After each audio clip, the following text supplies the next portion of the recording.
So the way that things stand now, for the rest of this week, when I'm doing these shows, I will look into the camera. I'm looking at my stories. I'm looking at my notes. I'm looking.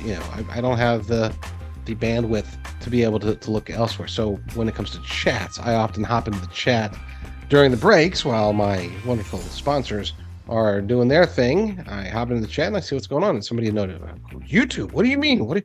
You're not on YouTube. You're on Rumble or Brighteon or BitChute or America Out Loud or whatever.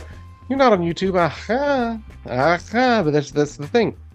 So I'm probably going to be called a hypocrite for this. But we are going to be putting this show back on YouTube. I know what you're thinking. I sit here and I rip on YouTube all day. I rip on Google. I rip on Facebook. I rip on Twitter less than I used to now that Elon Musk is in charge, but I still rip on Twitter. Okay, definitely rip on Instagram and all those, but YouTube in particular is one that I would say has been so far arguably the most draconian when it comes to discussion of certain topics. That's why we have not been posting this show over on YouTube, but that's changing for a couple of reasons.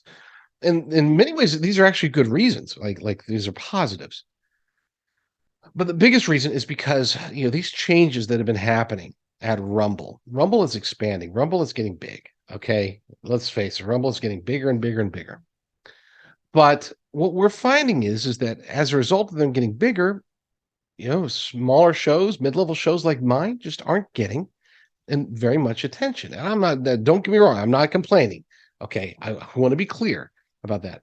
I don't blame them at all. Look, if they're going to be able to build and retain an audience, they need to be able to put on shows of people that people know. I mean, you go ask your relatively politically minded friends and family. Hey, do you know Sebastian Gorka?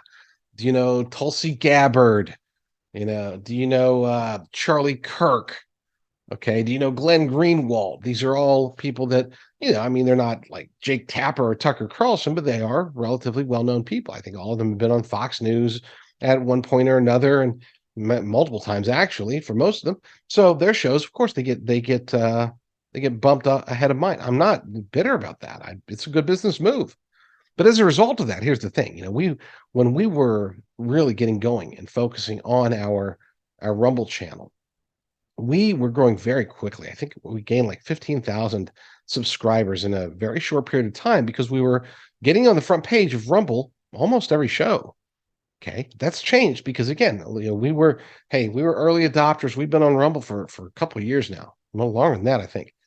We were talking to VPs back when VPs over Rumble back in the days when they didn't have all these awesome big huge shows. Well, now they do, and so as a result, we're not getting as much attention. And I get it. Like I said, I'm not trying to sound bitter here, but as a result, we do have to do what we can to expand our audience. And one of the ways we want to do that is through search. And for those who aren't familiar with how the search algorithms work, in particular Google, but all of them, it's not just Google. We've tried on Brave, we've tried on DuckDuckGo, we've even tried on Bing. I think there's still a couple of people that use Bing in America.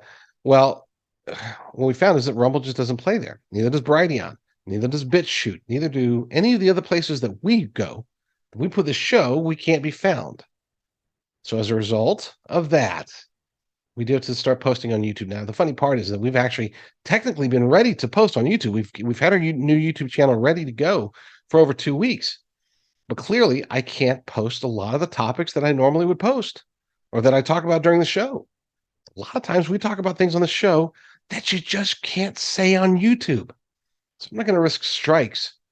I'm going to wait until we're talking about topics that are suitable for the extremely sensitive sensibilities of the YouTube censors. There are certain things, man, if you mention them, you're done. You got a strike or warning or whatever it is that YouTube does, and they will get rid of your channel just like that.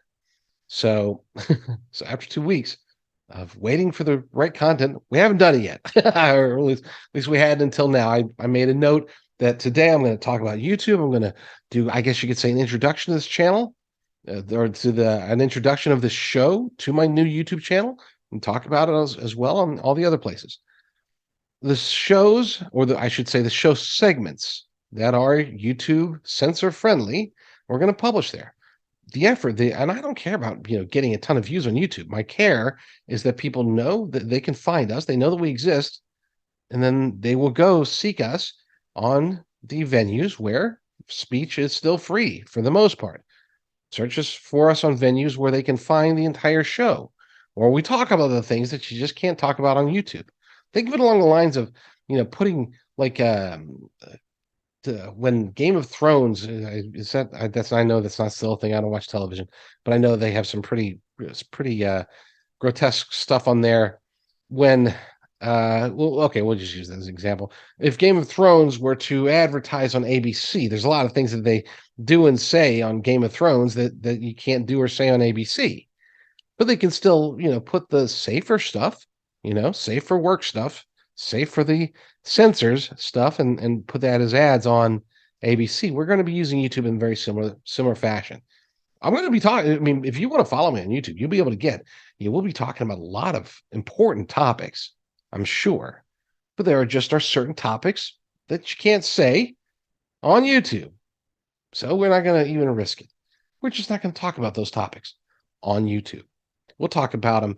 People can always go and find the show on Rumble, Brighteon, BitChute, America Out Loud Talk Radio, Red State Talk Radio, Apple Podcasts, or any of the various places that do run the show, the entire show, even if we say crazy things.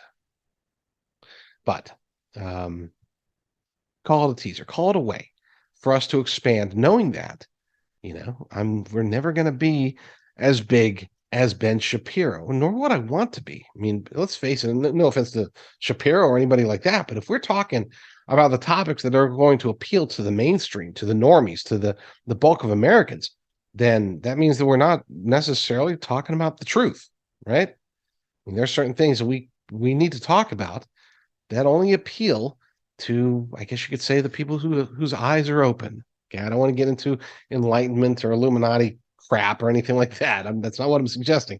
But, you guys know what I'm saying. You know what I'm saying.